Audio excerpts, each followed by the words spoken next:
Hello दोस्तों, automobile basic course में आपका स्वागत है। तो आज की क्लास में हम पढ़ेंगे ऑटो सेंसर के बारे में।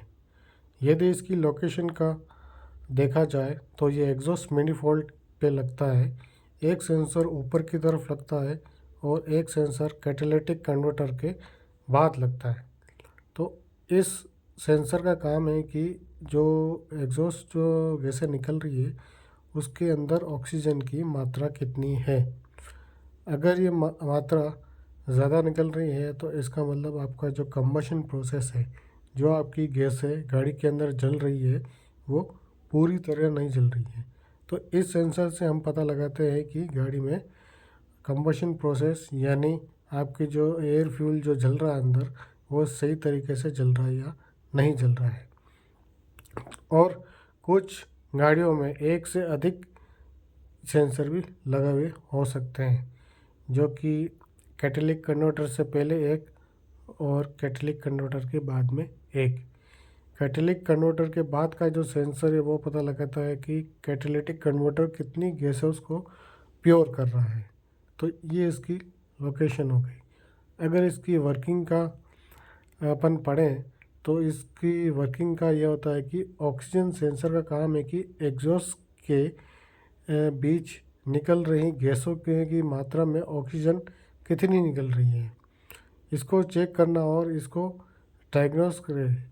इसका सिग्नल जो है वो ईसीएम को देना। ईसीएम इस जो आउटपुट आ रहा है ऑक्सीजन सेंसर से, इससे पता लगाता है कि इसको एयर फ्यूल रेशियो कितना सेट करना है।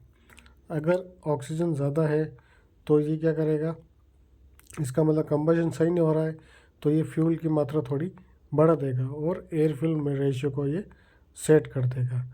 यदि हवा और फ्यूल की मात्रा सही होगी तो व्हीकल का जो माइलेज है, एवरेज है, वो सही रहेगा। तो और इसके एग्जॉस्ट में जो जहरीली गैसें निकल रही है उसको भी नियंत्रण में किया जा सकता है।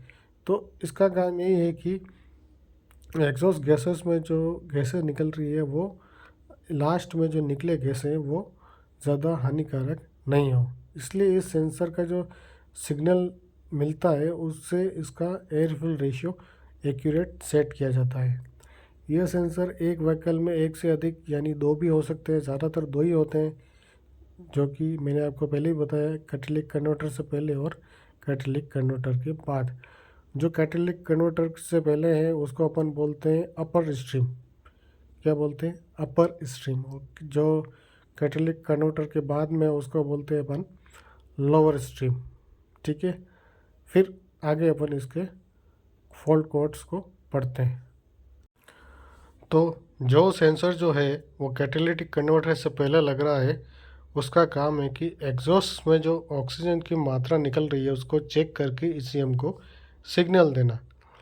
ऑक्सीजन एग्जॉस्ट में मेज़र क्यों किया जा रही है, क्योंकि ऐसा होता है कि अगर ऑक्सीजन की मात्रा से हमें पता लगेगा कि कोई चीज़ सही तरीके से जल रही है या फिर नहीं जल रही है। अगर आपको पता है कि अगर ऑक्सीजन की मात्रा कम होगी तो कोई भी चीज़ जल नहीं पाएगी। तो बराबर मात्रा में ऑक्सीजन जाना अंदर ज़रूरी है कंबशन के लिए। कंबशन का मतलब होता है एयर यानी हवा और तेल का जो मिश्रण है कितनी अच्छी तरीके से जल रहा है। जितनी अच्छी तरीके से जलेगा उतनी पावर इंजन को मिलेगी और उतनी अच्छी माइलेज मिलेगी।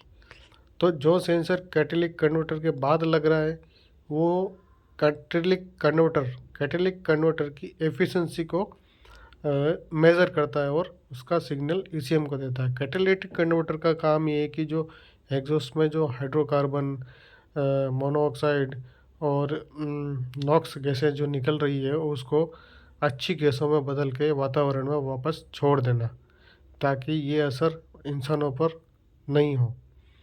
तो अपर स्ट्रीम का मतलब होता है कि जो कैटालिटिक कन्वर्टर से पहले जो सेंसर लग रहा है ऑक्सीजन का, उसको अपन क्या कहते हैं, अपर स्ट्रीम वाला सेंसर कहते हैं। ठीक है, उसके बाद एक सेंसर लगता है कैटालिटिक कन्वर्टर के बाद में, जिसे हम कहते हैं O2 सेंसर 2 यानी डाउन स्ट्रीम सेंसर।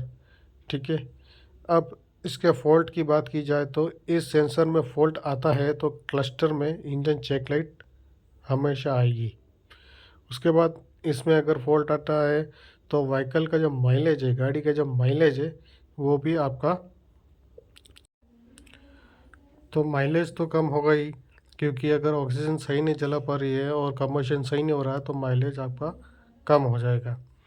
उसके बाद इस सेंसर में अगर फॉल्ट आता है तो इसमें क्या होता है, काला धुआं निकलता है, ठीक है। और इस सेंसर में अगर फॉल्ट आता है तो मिस फायरिंग जैसी दिक्कत भी देखी जा सकती है। उसके बाद अगर इस सेंसर में फॉल्ट आएगा तो आपको स्कैनर लगाओगे और स्कैनर लगाने पर आपको कौन कौन से फॉल्ट कोड दिखाई देंगे। जैसे कि ये कोड जो है लास्ट में आपको दिख रहा होगा P0131, तो P से मतलब हो गया पावर ट्रेन से रिलेटेड है, ठीक है। पावर ट्रेन मैंने आपको पहले भी बताया कि जो पूरा सिस्टम गाड़ी को चला रहा है उसको पावर ट्रेन सिस्टम कहते हैं, ठीक है। तो इसका DTC क्या नाम है, O2 sensor circuit low voltage. Low voltage मतलब करंट प्रॉपर नहीं मिल रहा है O2 सेंसर को। उसके बाद हाई सर्किट, हाई वोल्टेज मतलब करंट जो है वो ज़्यादा मिल रहा है। उसके बाद हीटर। अब O2 सेंसर जो है उसके अंदर एक हीटर लगा हुआ है जो कि ऑक्सीजन के जो अंदर छोटे छोटे जो मॉलिक्यूल्स होते हैं उसको ये एक तरफ से दूसरी तरफ भेजता है। जब एक एक ऑक्सीजन का कण एक तरफ से दूसरी तरफ जाता है तो उससे वोल्टेज बनता है, वो सिग्नल जाता है ECM को। तो इसका हीटर अगर ख़राब हो गया तो वो नहीं सही ढंग से काम नहीं करेगा।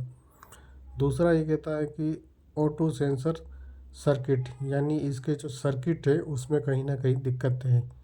उसके बाद है O2 sensor circuit no activity detected, मतलब O2 सेंसर का जो सर्किट में उसमें कोई भी चीज़ देखने को नहीं मिल रही है। मतलब O2 सेंसर जो है उसको ऑक्सीजन की लेवल को सही मेज़र नहीं कर पा रहा है।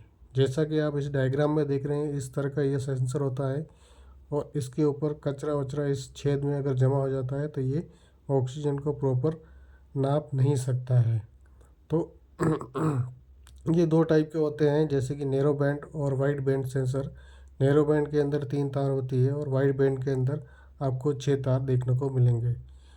तो दोस्तों आज का लेक्चर यही ख़त्म होता है और अगर आपको कोई डाउट है तो आप मुझे इस ग्रुप में मैसेज करके पूछ सकते हैं, ठीक है।